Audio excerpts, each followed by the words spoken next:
मैं कथा सुनाता हूं। दक्षिण में एक जगह है श्रीरंगम, तिरुचिरापल्ली। वहां पर श्री रंगनाथ भगवान विराजमान हैं। शेष नाग के ऊपर नारायण भगवान पौड़े हैं। और उनकी विशेष कथा तो बड़ी मैं नहीं बताऊंगा। वहां पर एक भक्त हुए, उनका नाम था धनुर्दास। क्या नाम था? उनकी कथा मैं सुनाता हूं। धनुर्दास जो थे ना, उनकी पत्नी बहुत सुंदर थी। इतनी सुंदर थी कि संसार तो उनको दिखता ही था। धनुर्दास को भी इतने वर्ष ब्याह को हो गए, वो भी अपनी पत्नी को देखे बिना रहता नहीं, इतनी सुंदर। और उसकी सुंदरता का वर्णन भक्त चरित्रों में ऐसे किया गया कि धनुर्दास खुद पहलवान था, बहुत अच्छा शरीर था उसका, धनवान भी था, सोने के आभूषण पहन करके, रत्न पहन करके रहता था। लेकिन उसकी पत्नी जब बाजार जाती थी तो नियम था धनुर्दास के बिना नहीं जाएगी, वो साथ ही जाएगा। क्यों? वो छतरी लगा के चलता था पत्नी के ऊपर, और वो भी पीछे पीछे नहीं चलता था, पत्नी के ऊपर छतरी लगा के उल्टा चलता था ताकि उसका मुख मुझे दिखता रहे। ऐसा प्रेमी देखा? महाराज, किसी का प्रेम ऐसा होगा भी तो वो संसार के सामने तो छुपा ही लेगा, बाजार में तो ऐसे नहीं घूमेगा। पर धनुर्दास के प्रेम की स्थिति इतनी ऊंची थी कि वो बाजार में घूमता था ऐसे, पत्नी के ऊपर छतरी लगाए उल्टा उल्टा चलता था उसको देखता हुआ। पत्नी बताती थी आगे गड्ढा है, उछल जाता था उल्टा ही।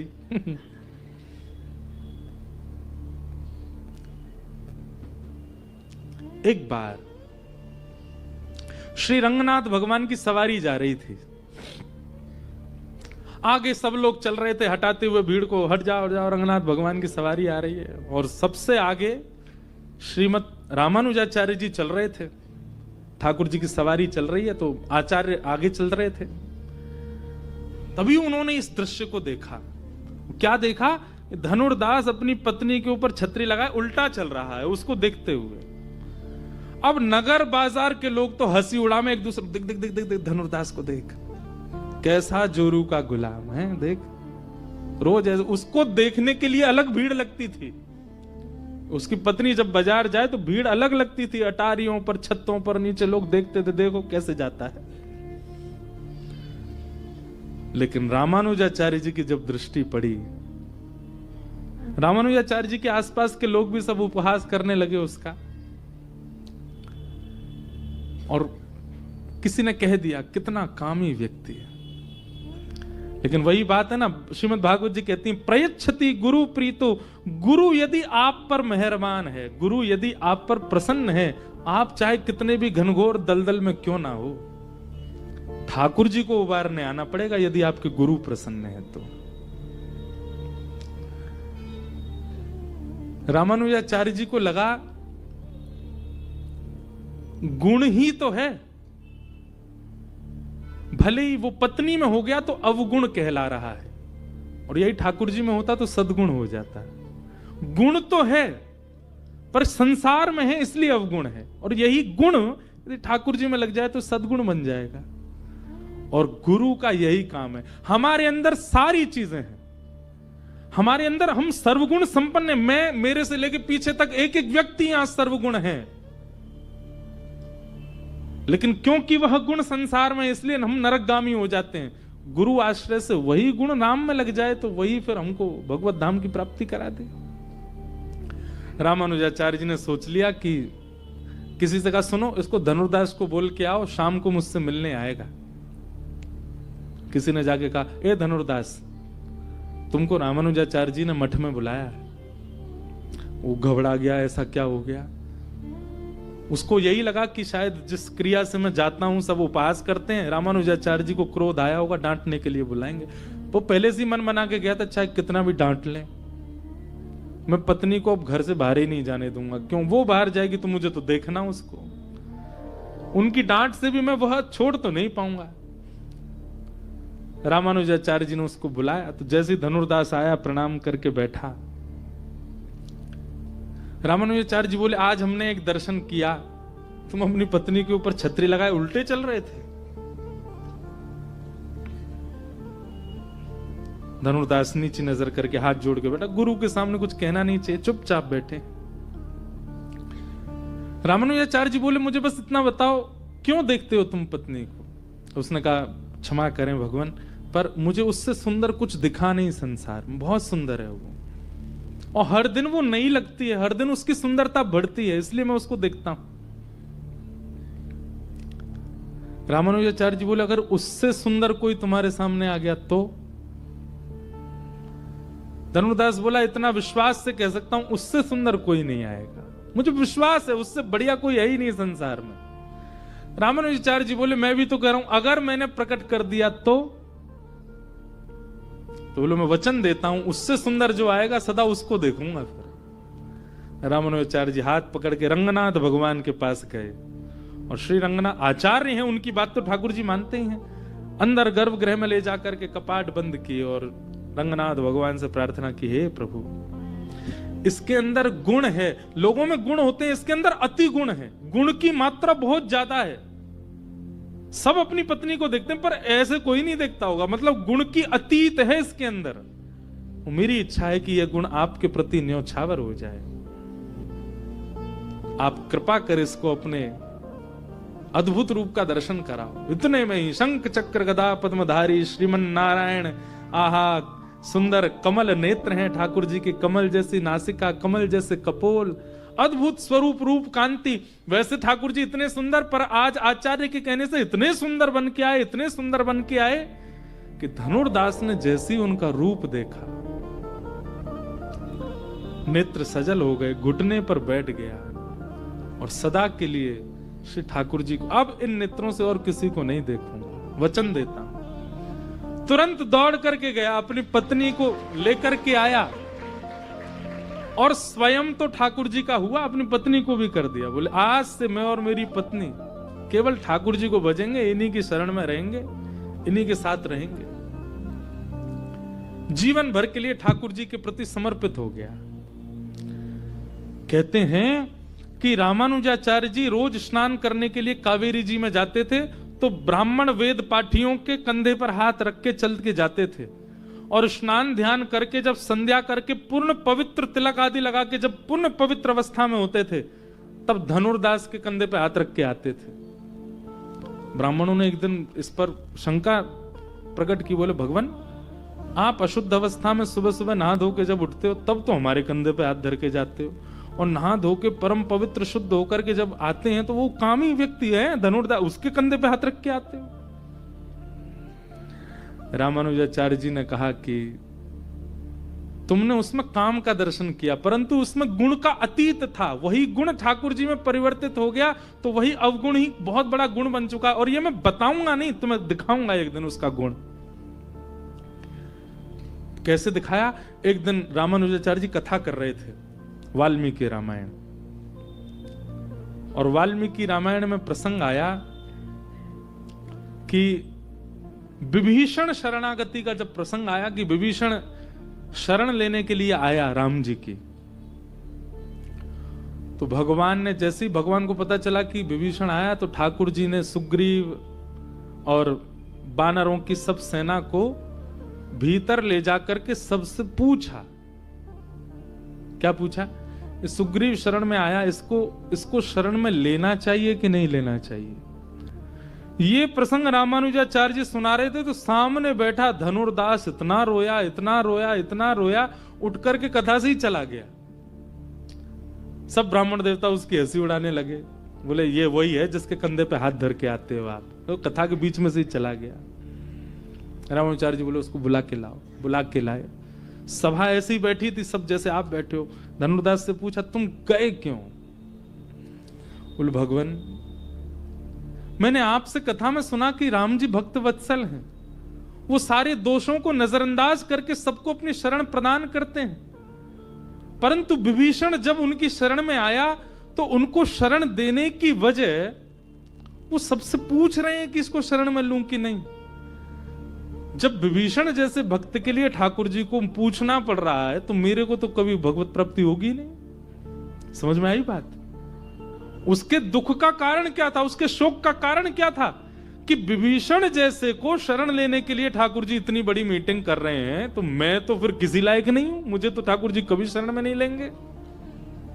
इस बात से मेरे को रोना आ गया, मैं विरह व्याकुल हो गया, मैं उठ के चला गया।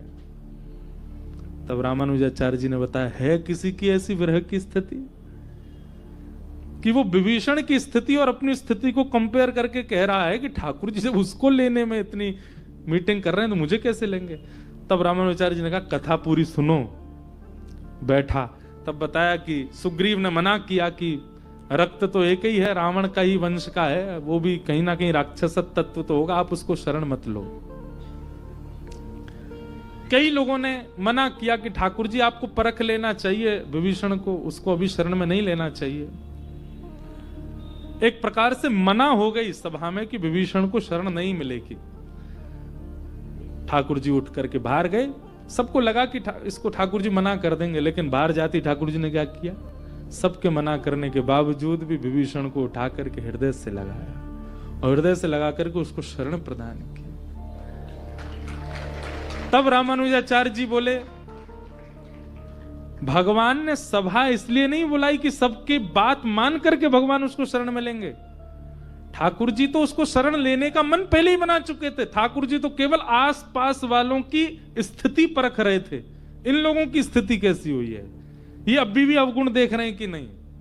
और ठाकुर जी ने देख लिया कि इनकी दृष्टि अभी भी अवगुण देखने वाली है। ठाकुर जी ने किया वही जो ठाकुर जी का स्वभाव है।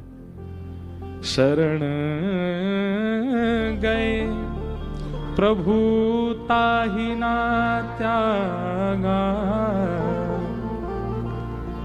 शरण में जो एक बार आया ठाकुर जी उसको त्याग नहीं करते, चाहे वो विश्वद्रोही क्यों ना हो, उसको लेते हैं ठाकुर जी।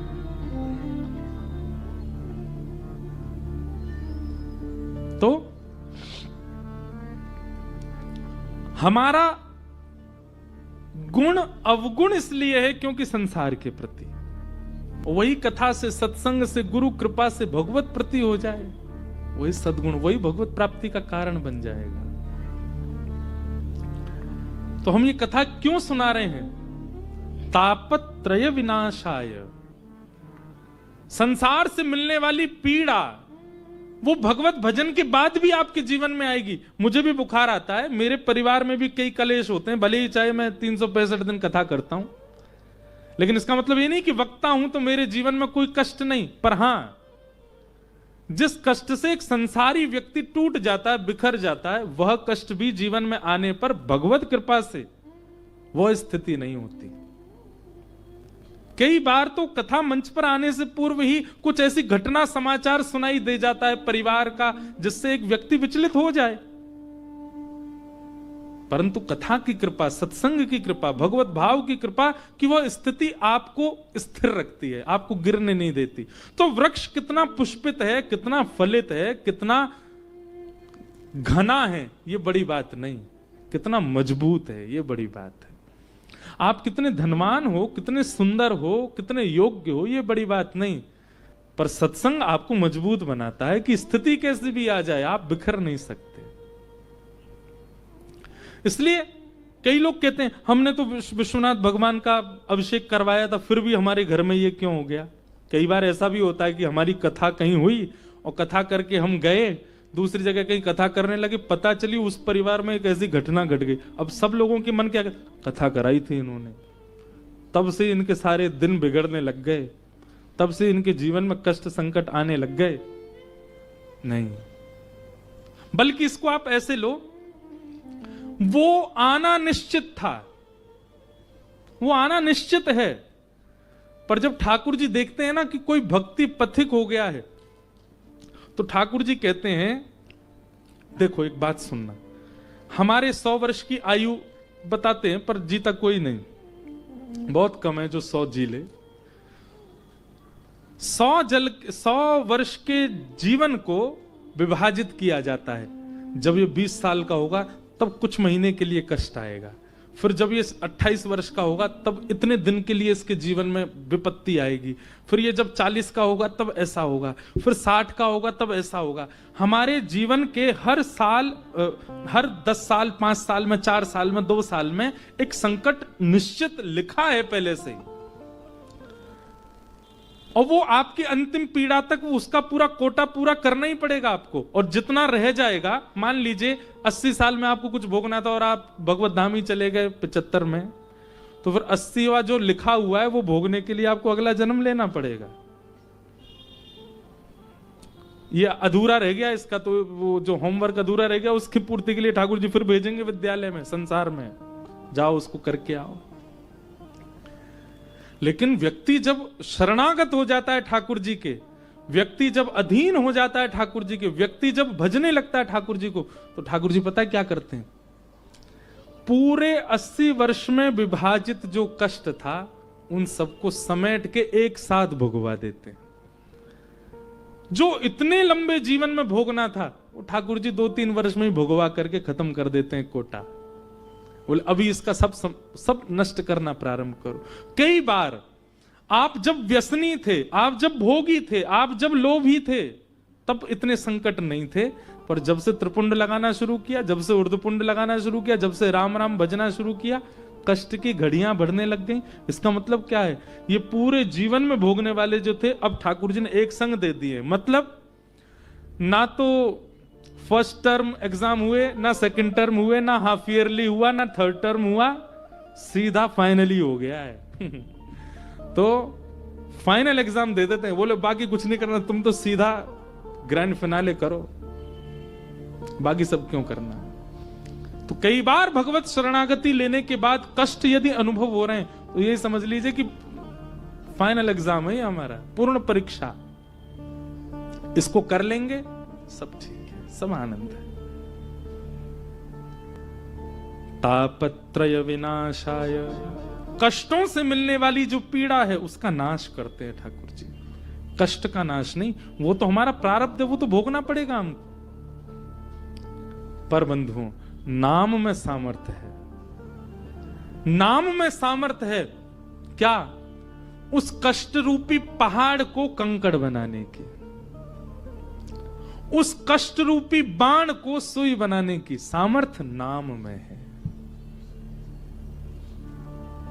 कोई पिए रे पियाला राम रस का, कोई पिए रे पियाला राम रस का, कोई पिए रे पियाला कृष्ण रस का, कोई पिए रे पियाला कृष्ण रस का। ये नाम सत्संग में, कथा में सामर्थ्य है कि जीवन में आने वाली विपत्ति का अनुभव होना बंद हो जाता है। लेकिन नाम में सामर्थ्य है कि जीवन में आने वाली विपत्ति का विशाल रूप सूक्ष्म कर देता है नाम।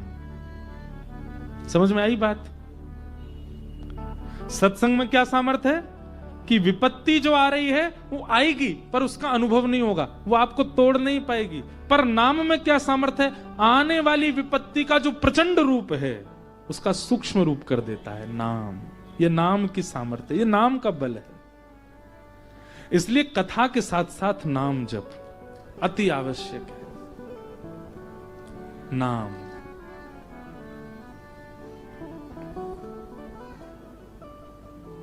नाम आवश्यक है। चाहे राम नाम का आश्रय लो, चाहे कृष्ण नाम का आश्रय लो, चाहे शिव नाम का आश्रय लो। आप अनाथ मत रहिए, हम आपसे प्रार्थना कर रहे हैं। आप कहोगे विचित्र बात क्यों कह रहे हो महाराज जी, हम सबके माता पिता हैं, हमको अनाथ क्यों? जो बिना नाम के जीवन जी रहा है वो अनाथ ही है। जिसके जीवन में कोई नाम नहीं है वो अनाथ है। और सुनिए एक बात, जो अनाथ होते हैं ना, दुर्भाग्य से उनको अनाथालय में रहना पड़ता है।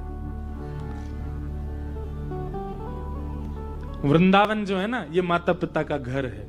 अयोध्या माता पिता का घर है। काशी माता पिता का घर है। ये तीर्थ जो धाम है, जो गुरु घर है, ये सब माता पिता के घर हैं। और संसार ये अनाथालय है। जो नाम के बिना रहता है उसको अनाथालय में रहना पड़ता है, उसको संसार में रहना पड़ता है। और जो नाम आश्रित होता है वो घर में रहता है, माता पिता के संग रहता है। वो या तो फिर वृंदावन में रहेगा, या बरसाने में रहेगा, या काशी में रहेगा। मुझे